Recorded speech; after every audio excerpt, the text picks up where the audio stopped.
Sir ఇప్పుడు వైసీపీలో తిరుగుబాటు అనేది నిజమే అంటారా? కొంతవరకు నిజమే. ఎందుకంటే ఈరోజు ఆదిమూలమని సత్యవేడు ఎమ్మెల్యే ఆయన ఓపెన్గానే మాట్లాడుతున్నాడు. జగన్కి యాంటీగా, అక్కడున్న పెద్దిరెడ్డి రామచంద్రారెడ్డికి యాంటీగా. యాక్చువల్గా ఏంటంటే ఆదిమూలం ఎమ్మెల్యే సత్యవేడు ఆయన్ని తిరుపతికి మార్చారు, తిరుపతి ఎంపీగా కంటెస్ట్ చేయమన్నారు. సో అది ఆయనకి ఇష్టం లేదు. నేను ఇక్కడ వర్క్ చేశాను, నా ఊరు ఇక్కడే ఉంది, నేను వెళ్ళి తిరుపతి ఎంపీగా నేనేం చేయగలను, నాకు అక్కడేం పరిచయాలు లేవు అనేది చెబుతున్నారు. అంటే ఆయన ఓపెన్గా ఆరోపణలు కూడా చేశాడు గట్టిగా. అదేంటంటే పెద్దిరెడ్డి రామచంద్రారెడ్డి వల్లనే ఇలా జరిగింది, నేను చాలా రిక్వెస్ట్ చేశాను, నన్ను ఎమ్మెల్యేగానే చేయనివ్వండి, ఇక్కడే చేస్తాను, నేను ఖచ్చితంగా గెలుస్తాను అని. కానీ వాళ్ళు నా మాట వినలేదు. ఇదే రోజాకో కరుణాకర్ రెడ్డికో చెవిరెడ్డి భాస్కర్ రెడ్డికి ఇలా చేయగలరా, నేను దళితుడు కాబట్టే ఇలా చేస్తున్నారు అన్న విమర్శలు కూడా ఆయన చేశాడు. దాంతోపాటు తీవ్రంగా రామచంద్రారెడ్డి మీద విమర్శలు చేశాడు. రామచంద్రారెడ్డి సత్యవేడులో ఇసుక కుంభకోణాలు చేస్తున్నాడు, అదంతా కూడా నా అకౌంట్లో వేస్తున్నారు, చేసేది ఆయన. అసలు మొత్తం సమన్వయ సమావేశం సత్యవేడిది వాళ్ళ ఇంట్లో ఎలా పెడతారు, ఇలాంటిది. ఒకప్పుడు ఆయన మోటార్ బైక్లో వెళ్ళేవాడు, ఇవాళ ఆయనకు అన్ని ఆస్తులు ఎక్కడి నుంచి వచ్చాయి, ఇవన్నీ కూడా ఆయన ప్రశ్నించాడంటే ఓపెన్గా అది తిరుగుబాటుగాను మనం అర్థం చేసుకోవచ్చు. ఇంకొక రెండో ఇన్సిడెంట్ ఏంటంటే ఇది కరెక్టే కాదు తెలీదు, ఈనాడులో జ్యోతిలో ఆంధ్రజ్యోతిలో వచ్చింది. అది మామూలుగా ఆంధ్రజ్యోతి ఏం చేస్తుంటారంటే అప్పుడప్పుడు వాళ్ళు అంట అని రాస్తుంటారు, అందులో వాళ్ళ సోర్స్ ఏందో తెలీదు. అట్లాగే సాక్షిలో కూడా అంట అని వీళ్ళ మీద రాస్తుంటారు. ఈ విషయాలు మనకు తెలియదు, కానీ వాళ్ళు రాసింది మాత్రం చెప్పుకుందాం.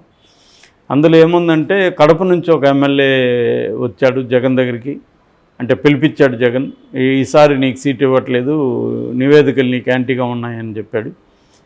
నాకు యాంటీగా ఉండడానికి నేనేమి చెడ్డ చేశాను, నేనేమన్నా మర్డర్లు చేశానా, లేకపోతే మర్డర్లు చేసిన వాడిని కాపాడానా అని డైరెక్ట్గానే జగన్ అటాక్ చేశాడు. అసలు నా పరిస్థితి కాదు, నీ పరిస్థితి బాగాలేదన్నాడు జగన్ని అని ఉంది దాంట్లో. ఆ ఎమ్మెల్యే ఎవరు ఏంటి అన్న పేరు కానీ ఏమీ లేదు. ఏదేమైనా జగన్ ఖచ్చితంగా వ్యతిరేకత అయితే ఉంది, అదేమీ జగన్ ఊహించింది ఏమీ కాదు, వాళ్ళు కూడా ఊహిస్తారు కదా. అంటే మనం ఇప్పుడు దాదాపు ఒక 34 మందిని రీషఫుల్ చేస్తున్నాం, కొంతమందికి టికెట్లు ఇవ్వట్లేదు అనుకున్నప్పుడు వీళ్ళు తిరుగుబాటు చేయరా, వీళ్ళు రెబల్స్గా మారరా, తెలుగుదేశంలోనో జనసేనలోకి వెళ్ళరా అనేది వాళ్ళు చర్చించకుండానే అవి చేయరు కదా. సో కాబట్టి ఇవన్నీ జగన్ నేను అనుకోవడం వాటన్నిటికీ ప్రిపేర్ అయ్యే అతను చేస్తున్నాడు. ఇవి వచ్చినప్పుడు ఇంకా కులాల సమీకరణాలు కూడా తెస్తారు. ఇప్పుడు ఆదిమూలం చెప్పిన దాంట్లో వాస్తవం ఏమి లేదు, ఎందుకంటే ఆయన దళితులకే చేస్తారు, రెడ్లకి చేయడం, రెడ్లకి కూడా చేస్తున్నారు కదా. కాపు రామచంద్రారెడ్డి ఊరు రాయదుర్గం ఎమ్మెల్యే, ఆయనకి చేశారు కదా, ఆయన కూడా వెళ్ళి మాట్లాడుతున్నాడు కదా. ఇక్కడ రెడ్డి కాపు లేకపోతే ఇంకొక కులం అనేది ఏం లేదు. అక్కడ ఎవరు ఇప్పుడు రోజాకే దిక్కు లేదని చెప్తున్నారు, మరి ఈయన రోజా విషయంలో మీరు చేయగలరా అంటున్నాడు. చేయగలరు, ఎవరి విషయంలో అయినా చేస్తున్నాడు జగన్. ఆయన ప్రత్యేకమైన దళితులకే ఇలా చేయాలని ఆయన ప్లాన్ చేయలేదు. కాకపోతే వీళ్ళు ఏంటంటే అలా కులాన్ని ఇప్పుడు తీసుకొస్తారు. మరి అట్లాంటప్పుడు ఈయనకి ఎస్సీనే కదా, ఈయనకి ఎందుకు ఇచ్చాడు సత్యవేడులో ఎమ్మెల్యేగా. కాబట్టి ఇక్కడ ఏంటంటే సీటు రాని వాళ్ళు ఆక్రోశంగా మనం అర్థం చేసుకోవాలి. సీటు రానప్పుడు ఏం చేస్తారంటే ఆక్రోశం ఉంటుంది. కానీ ఇక్కడ సమస్య ఏంటంటే సీటు నువ్వు ఎప్పటికీ నువ్వే ఎమ్మెల్యేగా ఉండాలా, కొత్త వాళ్ళు రావాల్సిన పని లేదా అన్న ఒక ప్రశ్న కూడా వస్తుంది. కొంతమందిని చూస్తే 2 సార్లు 3 సార్లు 4 సార్లు అయి ఉంటారు, ఇప్పుడు ఇవ్వకపోతే భయంకరమైన ఆక్రోశం, నాకు ద్రోహం చేశారు, నాకు అన్యాయం జరిగింది, నేను ఇంకోటి అది ఇదని మాట్లాడుతున్నాను. మరి కొత్త వాళ్ళకి అక్కడ రావాల్సిన అవసరం లేదా? కానీ ఇదే ప్రశ్న రీజనల్ పార్టీ లీడర్స్ని వాళ్ళు వేయచ్చు. కానీ ఇక్కడ మన దేశంలో ఏంటంటే రీజనల్ పార్టీ లీడర్ని ఓడించేది ప్రజల్లో ఉంది. ప్రజలు ఓడిస్తే కూర్చోబెడతారు, ఇంట్లో కూర్చోబెడతారు. ఇప్పుడు తెలుగుదేశం ఉన్నంతకాలం లేదా చంద్రబాబు బతుకున్నంతకాలం చంద్రబాబు సీఎం, చంద్రబాబు ఎందుకు సీఎంగా ఉండాలి, కొత్త వాళ్ళకి అవకాశం లేదా అని అడగచ్చు, అడగడం న్యాయమే. కానీ మరి ప్రజలు వాళ్ళని గెలిపిస్తున్నారు కదా. కాబట్టి ఏంటంటే కొన్ని విషయాల్లో ప్రజల చేతుల్లోనే ఉంటుంది. ప్రజలు వాళ్ళని గెలిపిస్తున్నారు. ఇప్పుడు మోడీనే సమర్థుడా, బీజేపీలో ఇంకెవరు లేరా, కొత్త వాళ్ళకి ఛాన్స్ లేదా, 15 ఏళ్ళు మోడీనే పరిపాలించాలా అనే ప్రశ్న వేయచ్చు, తప్పేం లేదు. కాకపోతే వాస్తవ పరిస్థితులు దానికి భిన్నంగా ఉన్నాయి. మోడీ కాకుండా ఇంకెవరు ఆయన ఉన్న టైంలో పీఎంగా అవ్వడానికి ఆ పార్టీలో ఎవరు రెడీగా లేరు. ఒకవేళ ఉన్నా కూడా పార్టీ రెడీగా లేదు వాళ్ళని ఎంచుకోవడానికి. ఒకవేళ ఎంచినా వాళ్ళు గెలుస్తారని గ్యారంటీ లేదు. కాబట్టి ఇదేంటంటే ఇప్పటికి కూడా మన దేశమనే కాదు, అడ్వాన్స్డ్ కంట్రీస్, ఇప్పుడు అమెరికా తీసుకోండి, అక్కడగా మళ్ళీ ట్రంప్ వస్తానంటున్నాడు. అంటే ఏంటంటే వ్యక్తుల చుట్టూ జరుగుతుంది రాజకీయాలు ఎక్కడైనా కూడా ప్రపంచంలో. అందువల్ల ఇంకా మన దేశంలో ఇంకా కూడా అది ఎక్కువ ఉండొచ్చు ఆ ఫ్యాక్టర్. ఎందుకంటే ఇప్పటికి కూడా మనది మరీ అడ్వాన్స్డ్ కంట్రీ కాదు. అడ్వాన్స్డ్ కంట్రీస్లోనే ఇవి తప్పట్లేదు, ఇండివిజువల్ ఇమేజెస్ అనేవి. సో వ్యక్తుల ఇమేజ్ అనేది పనిచేస్తుంది. ఆ రకంగా తీసుకున్నప్పుడు వైసీపీలో తిరుగుబాట్లు తప్పవు ఖచ్చితంగా. ఇంకా కూడా నెక్స్ట్ లిస్టు రాబోతుంది, 5th లిస్టు. ఇప్పటి వరకు ఏముందే 58 మందిని ఆయన అనౌన్స్ చేసింది 175లో. కాబట్టి ఇంకా వచ్చే కొద్దీ ఇంకా మనం చాలా చూస్తాం రెబల్స్. అట్లాగే తెలుగుదేశంలో చూడమా, తెలుగుదేశంలో కూడా చూస్తాం. ఆల్రెడీ కేసీఆర్ నాన్న వెళ్ళిపోయాడు, గల్లా ఆయన జయదేవ్ వెళ్ళిపోయారు. ఆయన కంప్లీట్గా రాజకీయాల నుంచి వెళ్ళిపోతున్నాడు. అట్లాగే తెలుగుదేశం కూడా ఇంకా అనౌన్స్ చేయలే. చేస్తే ఖచ్చితంగా తెలుగుదేశంలో సిట్టింగులకి అయితే ఇస్తారు, నో డౌట్ అని చెప్పాడు ఆయన. సిట్టింగ్లు కాకుండా జనసేన వాళ్ళకి ఎన్ని సీట్లు ఇస్తారనే దాన్ని బట్టి కూడా గొడవలు ఏ స్థాయిలో ఉంటుందనేది మనం చూడొచ్చు.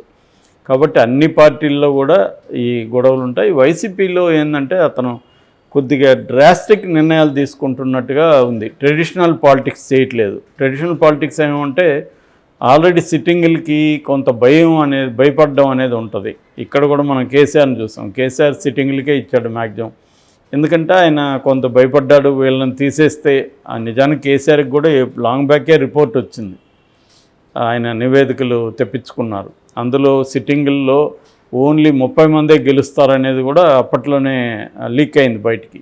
కానీ ఆయన ధైర్యం చేయలేదు, ఒకటి. రెండవది, సిట్టింగుల మీద నెగిటివ్ ఉన్నా నా మీద పాజిటివ్ ఉంది కదా, నన్ను చూసి వేస్తారనే ఒక ఓవర్ కాన్ఫిడెన్స్ ఆయన వెళ్ళారు.